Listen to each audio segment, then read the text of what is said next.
नौकरी वाली बहू को निकाला घर से। प्राची के हाथ बहुत जल्दी जल्दी चल रहे थे। फटाफट अपना टिफिन बैग में रखा और ज़रूरी पेपर टेबल से उठाकर अपने केबिन को बंद कर फटाफट घर के लिए रवाना हो गई। दौड़ती भागती बस स्टैंड तक पहुंची, लेकिन तब तक बस निकल चुकी थी। अब दूसरी बस न जाने कितनी देर में आएगी। एक तो ये बस वाले भी न जाने जब तक सवारी से पूरी तरह खचाखच भर नहीं जाती तब तक वहाँ से रवाना नहीं होते। पर अब तो कुछ कर भी नहीं सकती थी, इसलिए खाली बस में ही जाकर बैठ गई। वैसे भी आज आधा घंटा पहले ही लेट होती गई थी और अब बस भरने के चक्कर में और आधा घंटा लेट हो जाएगी, और अगर घर जल्दी नहीं पहुंची तो उसकी सामत आ जाएगी। घर में बैठे सास और पति कुछ सुनने को ही तैयार नहीं होते हैं। कमाओ बीबी और कमाओ बहू सबको चाहिए, और साथ ही वो सेवा करने वाली आज्ञाकारी और आदर्शवादी भी होनी चाहिए, चाहे खुद का बेटा और गुणों की खान हो। जहाँ शादी से पहले खुशी से बताया जाता है कि बहू नौकरी करने वाली है, वहीं शादी के बाद यही नौकरी मुसीबत बन जाती है। खिड़की के बाहर झांकती हुई प्राची को वो दिन याद आया जब वो प्रशांत से शादी करके इस घर में आई थी। घर रिश्तेदारों से भरा हुआ था, हर कोई प्राची को देखने के लिए ललायित हो रहा था। आखिरकार पूरे परिवार में वो पहली बहू थी जो नौकरी करती थी। ढोल नगाड़ों से उसका स्वागत किया गया। सासू माँ राधिका जी आगे बढ़कर उसकी बलैयाँ ले रही थी, और ननद सुनीता तो इतरा इतरा कर अपने सभी दोस्तों को अपनी भाभी से मिलवा रही थी। कितनी खुशी से अपनी सहेलियों को बता रही थी कि अरे मेरी भाभी तो बहुत बड़ी कंपनी में जॉब करती हैं, और तुम्हें पता है हमारे पूरे परिवार में वो पहली बहू हैं जो नौकरी करती हैं। इधर सास राधिका जी भी रिश्तेदारों में सीना चौड़ा करके बड़े घमंड से सबको बोल रही थी कि अरे मेरी बहू ने बहुत मेहनत की है तो नौकरी क्यों ना करे। भाई हम तो उन लोगों में से नहीं हैं जो बहू को घर में बैठा कर रखें। अगर बहू ने बेटे के बराबर मेहनत की है तो उसको भी तो उसका फल मिलना ही चाहिए। भाई हमारे लिए तो बेटा बेटी और बहू सब एक समान है। प्राची भी उन लोगों की बातें सुन सुनकर खुद पर गर्व महसूस कर रही थी। पर जब तक छुट्टियां थी तब तक तो सब ठीक रहा, लेकिन इन सब बातों के ढोल के पोल तो कुछ दिन बाद ही खुल गए। जब प्राची ने छुट्टियों के बाद नौकरी वापस ज्वाइन की, प्राची को सुबह जल्दी उठकर घर के सारे काम करके फिर ऑफिस जाना पड़ता था। ऑफिस में काम करने के बाद जब वो घर आती तो हर कोई उसी का इंतज़ार कर रहा होता। घर का काम सिर्फ और सिर्फ उसी की जिम्मेदारी थी।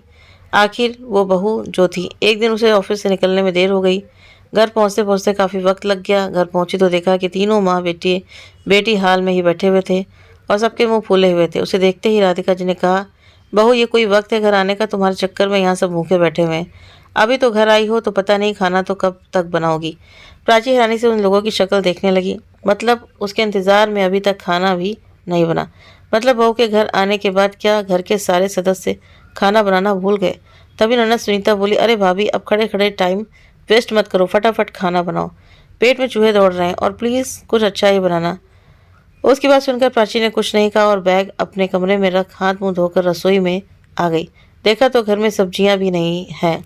आखिर लेट होने के चक्कर में वो बाजार से सामान भी नहीं ला पाई, इसलिए फटाफट दाल चावल रोटी और सलाद तैयार करके उन लोगों के सामने परोस दिया। प्रशांत अभी भी गुस्से में ही था, इसलिए कुछ नहीं बोल रहा था। खाने को देखते ही ननद ने कहा, ये क्या भाभी आपने दाल चावल बना दिए, कोई और सब्जी बना लेती साथ में, इससे तो मेरा पेट नहीं भरता, मुझे नहीं खाना ये सब, मैं तो पिज़्ज़ा ऑर्डर कर रही हूँ। कहकर सुनीता ने अपना मोबाइल लिया और पिज़्ज़ा ऑर्डर करने लगी। तो प्राची से रहा नहीं गया और उसने कहा, दीदी घर में सब्जियाँ नहीं थी इसलिए दाल चावल बना लिए, और जब पिज़्ज़ा ही ऑर्डर करना था तो खाना क्यों बनवाया? ये तो आप पहले भी ऑर्डर कर सकती थी ना। प्राची की बात सुनकर आंखों में आंसू लिए राधिका जी बोली, मेरी तो किस्मत ही खराब है। घर में बहू आई लेकिन कोई सुख चैन नहीं है। दिन भर इसका घर संभालो और ऊपर से खाने को मिलता क्या है, ये दाल रोटी। और अब तो मेरी बेटी का पिज्ज़ा भी भारी पड़ने लगा है। मम्मी जी मैंने ऐसा क्या कह दिया जो आप आंसू बहाने लगी? प्राची का इतना बोलना हुआ कि प्रशांत ने जोर से चिल्लाकर कहा, ये कोई वक्त है तुम्हारा घर आने का? नौकरी पर जाती हो तो इसका मतलब ये नहीं कि तुम अपनी मनमानी करने लग जाओ। अगर घर में ढंग का खाना बनाकर नहीं खिला सकती हो तो फिर ज़रूरत ही क्या है तुम्हारी इस घर में? ऊपर से मम्मी से बहस किए जा रही हो। तो प्राची ने भी थोड़ी तेज़ आवाज़ में कहा कि प्रशांत मैंने ऐसा क्या कह दिया जो तुम मुझ पर इस तरह से चिल्ला रहे हो? प्राची के इतना कहते प्रशांत ने सीधा एक थप्पड़ प्राची के गाल पर जड़ दिया। अचानक पड़े इस थप्पड़ से प्राची हक्की बक्की रह गई। प्रशांत तो थप्पड़ मारकर अपने कमरे में चला गया, लेकिन पीछे से राधिका जी ने भी सुनाने में कोई कसर नहीं छोड़ी। अरे ऐसे कोई अपने पति से बात करता है क्या? संस्कार नाम की कोई चीज़ भी है नहीं? थोड़ी देर अपनी ज़ुबान बंद नहीं रख सकती थी? अब ऐसी हरकत करोगी तो थप्पड़ तो पड़ेंगे ही। खुद की गलती किसी को दिखेगी नहीं, लेकिन बदनाम मेरे बेटे को कर दोगी। वो भी बड़बड़ाती हुई अपने कमरे में चली गई और सुनीता कुटिल मुस्कान के साथ अपनी माँ के पीछे पीछे चली गई। पीछे रह गई आंसू बहाती हुई प्राची। एक पल के लिए तो उसे लगा कि वो अभी अपना सामान बांधे और सीधे मायके के लिए रवाना हो जाए। फिर ये सोच कर रह गए कि पापा तो है नहीं और मम्मी तो खुद भाई भाभी की मोहताज हैं, तो वो भला मेरा क्या साथ देंगी, उल्टा भाभी ही उन्हें दो बात और सुना देंगी। आखिर रात सुबह आते हुए प्राची अपने कमरे में आ गई। जब दूसरे दिन प्राची ऑफिस के लिए रवाना नहीं हुई तो प्रशांत ने पूछा, तुम ऑफिस नहीं जा रही हो क्या? तो प्राची बोली कि सोच रही हूँ कि नौकरी छोड़ दूँ और घर संभालूं। प्रशांत को लगा कि कहीं प्राची नौकरी ना छोड़ दे, इसलिए उसने प्राची से अपने किए की माफ़ी मांगने लगा। तो प्राची को भी लगा कि ठीक है, अपनी गलती की माफ़ी मांग रहा है तो इसका मतलब इसे अपनी गलती का पछतावा हो रहा है, इसलिए उसने भी प्रशांत को माफ़ कर दिया। पर अब तो ये अक्सर रोज़ ही होने लगा था। प्रशांत अपने गुस्से पर काबू नहीं करता और प्राची पर हाथ उठा देता, पर बाद में माफ़ी ज़रूर मांग लेता था। इधर प्राची हर बार बर्दाश्त कर रही थी, इसलिए सास और ननद को भी पक्का विश्वास हो गया था कि प्राची घर छोड़कर नहीं जाएगी। अब तो अक्सर यही होता था कि सास और ननद अपनी बात मनवाने के लिए प्रशांत का इस्तेमाल करने लगी। पता नहीं आज क्या होने वाला है। सोचते सोचते 2 घंटे बाद प्राची अपने घर पहुंची। घर में जिस तरह की शांति पसरी हुई थी उससे कुछ बड़ा होने की आशंका से प्राची का मन घबरा रहा था। प्राची ने घर में घुसते ही देखा कि प्रशांत गुस्से में बैठा हुआ था, जबकि सास राधिका जी और सुनीता सोफे पर बैठी हुई थी। पर उसे सबसे ज़्यादा हैरानी ये देखकर हुई कि उसके भैया भाभी भी वहाँ आए हुए थे, जो बड़े गुस्से से प्राची की तरफ देख रहे थे। प्राची को एहसास तो हो गया था कि ज़रूर इन्हीं लोगों ने भैया भाभी को यहाँ बुलाया है, वरना आज उसकी शादी को 4 महीने हो गए, पर अपनी मर्जी से तो मिलने भैया भाभी कभी नहीं आए। और आज अचानक, पर फिर भी प्राची खुद को संयत करते हुए बोली, भैया आप यहाँ आज अचानक कैसे आना हुआ?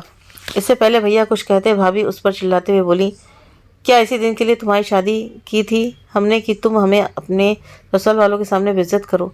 अच्छा नाम कमा रही हो ससुराल में। प्राची ने शांतिपूर्वक अपनी भाभी से कहा कि भाभी हम आराम से भी बात कर सकते हैं, आखिर बात क्या है जो आप इस तरह से मुझे सुना रही हैं? प्राची की बात सुनकर उसकी सास राधिका जी बीच में बोल पड़ी, देखो तो कितने तेवर दिखा रही है अपनी बहन, आपकी बहन, पूछो तो जरा इससे कि इतनी देर कहाँ से थी। उसकी बात सुनकर प्राची का दिमाग घूमने लगा और मन ही मन सोचने लगी कि ये मम्मी जी बात को कहाँ से कहाँ लेकर जा रही हैं। यहाँ मेरे चरित्र से संबंधित कोई बात ही नहीं थी, पर फिर भी इसमें प्रशांत ने हाथ जोड़कर खड़ा हो गया और उसके भाई भाभी से बोला, मुझे माफ़ कीजिएगा साले साहब, लेकिन आप अपनी बहन को यहाँ से ले जा सकते हैं। मुझसे जितना निभ सकता उतना मैंने निभा लिया, अब मैं और बर्दाश्त नहीं कर सकता। ये तो इसका रोज़ का है, ऑफिस का तो सिर्फ नाम है, पर पता नहीं कहाँ मौज मस्ती करती फिरती है, और यहाँ मेरी माँ और बहन घर के सारे काम काज में लगी रहती हैं। क्या इसी दिन के लिए मैं इसे यहाँ लेकर आया था?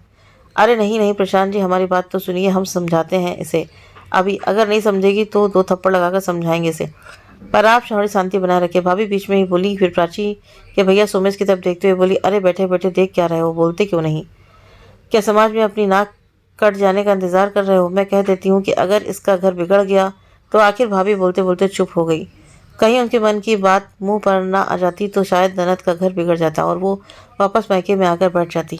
बस इसी डर से चुप हो गए। आखिर भाभी की डांट सुनकर भैया भी बोले, ये मैं क्या सुन रहा हूँ प्राची, तुझे हमारी इज्जत का कोई ख्याल है भी या नहीं? अरे बेटियाँ तो अपने मायके की इज्जत के लिए क्या से क्या बर्दाश्त कर जाती हैं, और तुझे देखो, अच्छा क्या से क्या बर्दाश्त कर जाती हैं भैया, बताइए तो मुझे भी। भाभी को देखकर तो कभी नहीं लगा कि उन्होंने अपने ससुराल में कुछ बर्दाश्त किया है। उल्टा मेरा मुंह मत खुलवाइए, मुझे यहाँ आकर समझाइए, कैसे दे सकते हैं आप लोग? प्राची ने आंखों में आंसू भरकर कहा, लो यही दिन देखना बाकी रह गया था, जबकि बहन अब की सगी नहीं हो सकती तो हमारी क्या होगी?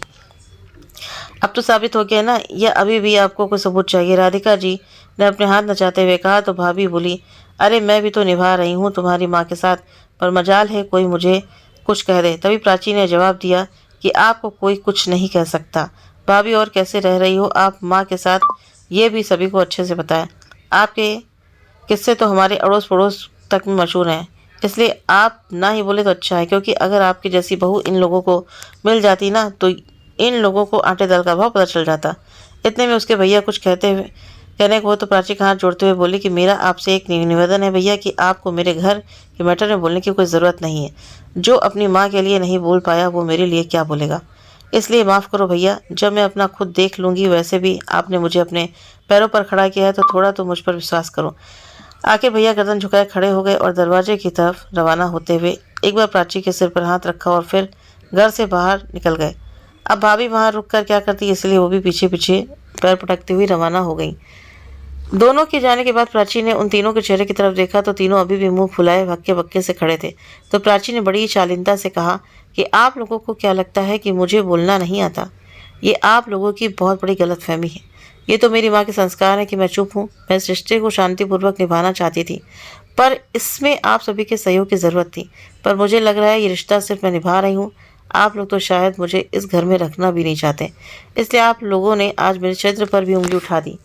पर आप भूल रहे हैं, जो औरत बर्दाश्त कर सकती है वो जवाब भी दे सकती है। इतना कहकर प्राची अंदर कमरे में जाने लगी तो प्रशांत ने उसका हाथ पकड़कर जोर से मरोड़ दिया, जिसके कारण प्राची की चीख निकल गई। प्रशांत प्राची पर चिल्लाते हुए बोला, बहुत ज़्यादा जुबान चलने लगी है तुम्हारी, हाथ पैर तोड़ दूंगा ना, तब समझ में आएगा तुझे। कहते हुए प्रशांत ने प्राची को जोर से धक्का दिया। एक तो प्राची का हाथ मुड़ गया, ऊपर से इतनी जोर से धक्का दिया कि प्राची का सिर दीवार से जा टकराया, जिसके कारण प्राची दर्द से करा उठी। उसे दर्द से कराते हुए देखकर राधिका जी बोली, बेटा एक बार सबक सिखा ही दे इसे। अब तो तुझे भी समझ में आ ही गया होगा कि अब इसके मायके से आकर तो कोई बोलने से रहा। बहुत ज़्यादा जुबान चलने लगी है इसकी। राधिका जी की बात सुनकर प्रशांत भी प्राची की तरफ घूरते हुए बोला, हाँ मम्मी, आज इसका इलाज कर ही देता हूँ। नौकरी करती है तो अपने आप को पता ही नहीं क्या समझती है। आज इसको बता ही देता हूँ कि ससुराल में कैसे रहा जाता है। कहते हुए प्रशांत प्राची की तरफ बढ़ा और उसे ज़बरदस्ती खींचते हुए घर से बाहर निकाल दिया और दरवाज़ा अंदर से बंद कर लिया। प्राची चीखती रही, प्रशांत प्लीज़ मेरी बात तो सुनो, मुझे इस तरह से घर से मत निकालो। मैं कहाँ जाऊँगी? अरे कहीं पर भी जाकर मरो, पर हमारा पीछा छोड़ दो। या तो शराफत से बहू की तरह रहना सीख लो और जैसे हम कहें वैसे ही रहो, या फिर कहीं और का रास्ता देख लो। प्रशांत ने अंदर से ही चिल्लाकर कहा, अरे मम्मी, कब तक ये तमाशा चलेगा? मुझे बहुत ज़ोर से भूख लगी है। अब उसे तो तुमने बाहर निकाल दिया तो खाना कौन बनाएगा? सुनीता ने कहा। तो राधिका जी प्रशांत की तरफ देखते हुए बोली, अरे बेटा छोड़ उसे, सुबह तक तो इसकी अकल ठिकाने आ ही जाएगी। तो सुबह का खाना तो वो बना लेगी, लेकिन अभी तो भूख लग रही है, बाहर से ही खाना मंगा ले ताकि कुछ खाकर आराम करे। राधिका जी ने कहा तो प्रशांत ने भी खाना ऑर्डर कर दिया और सोफे पर आकर बैठ गया। इधर प्राची लगभग आधे घंटे तक दरवाज़ा खटखटाती रही, यहाँ तक कि प्राची के सामने ही सुनीता ने बाहर से आकर खाने का ऑर्डर लिया, पर प्राची को घर में आने तक नहीं दिया। आस पड़ोस के लोग भी इकट्ठे हो गए, पर प्रशांत और उसके घर वालों ने उसे घर में नहीं आने दिया। प्राची काफ़ी देर तक घर के बाहर ही बैठी रही। जब घर की लाइट बंद हुई तब प्राची को समझ में आया कि ये लोग नहीं सुधरने वाले। प्राची अकेली आते जाते और आसपास के लोगों की निगाहों का सामना कर रही थी। मायके जा नहीं सकती थी, आखिर करे तो क्या करे। आस पड़ोस की औरतें आपस में बातें कर रही थी कि देखो, एक वो दिन था जब ये लोग बहू की बड़ाई कर रहे थे और आज देखो बेचारी को बाहर निकाल दिया। पढ़ी लिखी है, आत्मनिर्भर है, घर का काम तक संभालती है, और क्या चाहिए इन लोगों को। तभी दूसरी औरत बोली, अरे कभी बहू के लिए वक्त बदलता है क्या? क्या फ़ायदा ऐसे आत्मनिर्भर होने का? कितना ही कह लो दुनिया बराबरी की है, पर बहू के लिए सोच वही की वही है। सबकी बातें प्राची को सुनाई दे रही थी। आखिर कुछ सोच कर प्राची उठ खड़ी हुई। मैं पढ़ी लिखी हूँ, आत्मनिर्भर हूँ, और सबसे बड़ी बात, मैं पूरे घर को संभाल सकती हूँ, तो फिर क्यों अपने ससुराल वालों की मोहताज हो रही हूँ? आखिर इन लोगों को सबक क्यों ना सिखा दूँ। प्राची ने पड़ोसियों से मोबाइल लिया और कहीं फ़ोन लगाया। थोड़ी देर बाद कुछ पुलिस वाले आ गए। बाहर खड़ी प्राची को देखकर उन लोगों ने प्राची से बात की और आस पड़ोस के लोगों से जानकारी लेकर फिर घर के दरवाजे को जोर जोर से पीटना शुरू किया। आखिर इतनी जोर से दरवाज़ा बजाया जा रहा था कि घर में सबकी नींद खुल गई। बाहर आते शोर से घर वाले सब हैरान रह गए। हिम्मत करके प्रशांत ने दरवाज़ा खोला तो देखा कि बाहर पुलिस वाले खड़े थे। उन लोगों को देखते ही प्रशांत और उसके घर वालों की सिट्टी पिट्टी गुम हो गई। उन्हें बिल्कुल उम्मीद नहीं थी कि प्राची इन लोगों को बुला लेगी। घर के अंदर आते ही प्राची बोली, इंस्पेक्टर साहब आप जा सकते हैं, मुझे बस घर के अंदर आना था। तो पुलिस वाले उन लोगों को समझाकर चले गए। उसके जाने जाते ही प्राची ने सबसे पहले खाना ऑर्डर किया। प्राची अपना खाना लेकर हॉल में ही बैठकर खाने लगी। तो राधिका जी बोली, देखो तो कितनी बेशरम है, इतना कुछ तमाशा हो गया और ये यहाँ बैठकर कितने आराम से खाना खा रही है, जैसे कुछ हुआ ही ना हो।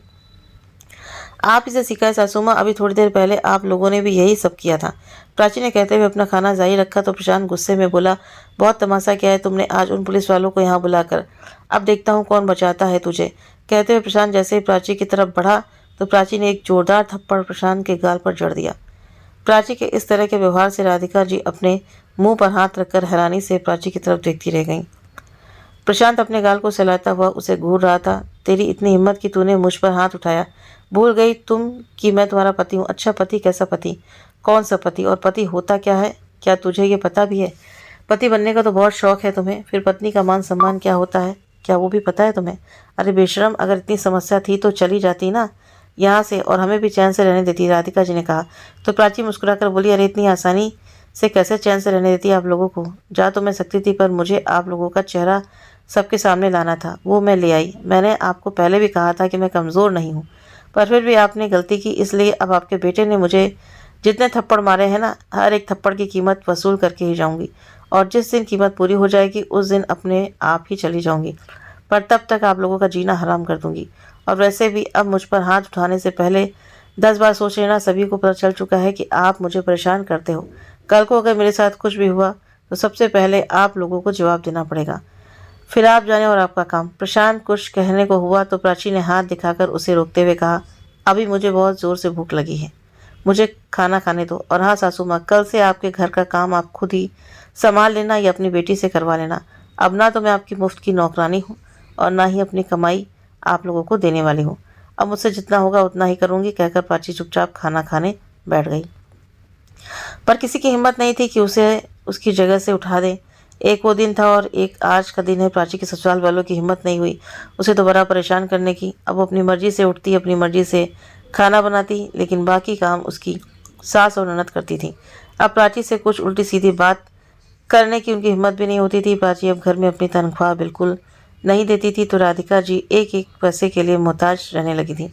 इसलिए एक दिन प्राची के पैरों में पड़कर माफ़ी मांगने लगी। तो प्राची संस्कारी थी, इसलिए अपनी सास को अपने पैरों से उठाया और कहा कि माँ का हाथ अपने बच्चों के पैरों में गिरने के लिए नहीं, बल्कि आशीर्वाद देने के लिए उठना चाहिए।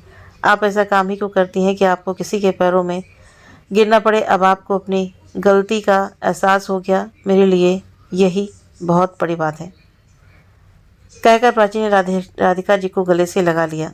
तो दोस्तों, आपको ये कहानी कैसी लगी कमेंट करके हमें ज़रूर से ज़रूर बताएं। अगर आप सभी को कहानी अच्छी लगी हो तो प्लीज़ वीडियो को लाइक करें, शेयर करें और हमारे चैनल को सब्सक्राइब ज़रूर से ज़रूर करें। मिलते हैं आप सभी से नेक्स्ट वीडियो में नई कहानी के साथ में। Thank you.